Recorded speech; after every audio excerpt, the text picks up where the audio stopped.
one of the greatest apologists for female supremacy is J.J. Bakofen, right? This is, in the previous century or whatever.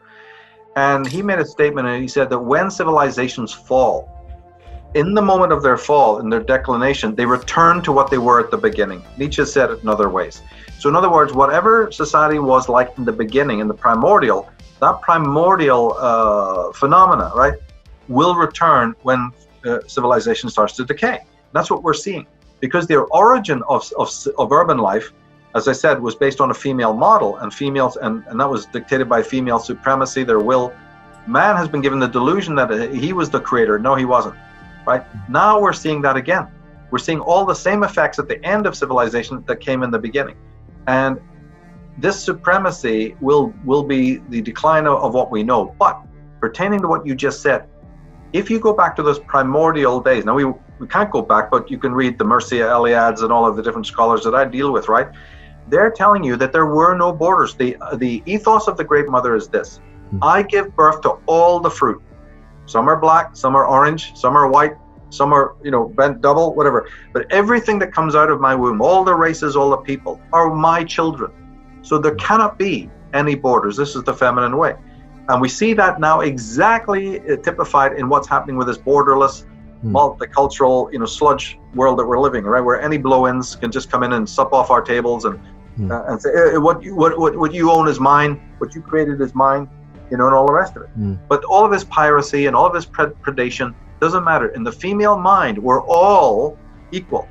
Now, the trouble with that is, and I've made this before, is that they're not taking a census. They're not asking anybody, do you want to go along with this? They're clubbing you out of the way and say, you will go along with it. Therefore, they're not free. So the socialist groups are the fascist groups.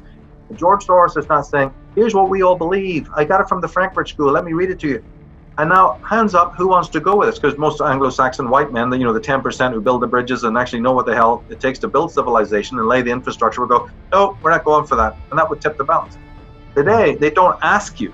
And in fact, they do worse. They seduce you through the media. The media, like you said, Twitter and these things, and Facebook, exactly, you said correctly about these sites where the woman just puts up 5,000 images of herself from different angles and all of this. What that meant to achieve, not quite sure, but it's like narcissism on steroids, right? Well, they're not asking you, right? They're luring you through the image, and they want the male gaze to fold back on itself. But you're quite right. If you go back to the primordial consciousness of the Great Mother and her disciples was, ye are all from my womb. I see no separation or division between you. So let's get rid of all of these borders and boundaries. And from their angle, that is sacrosanct. There's not even an argument. And often you have to blink twice and get back into your reason to say, no, but there is an argument. Hold, stop.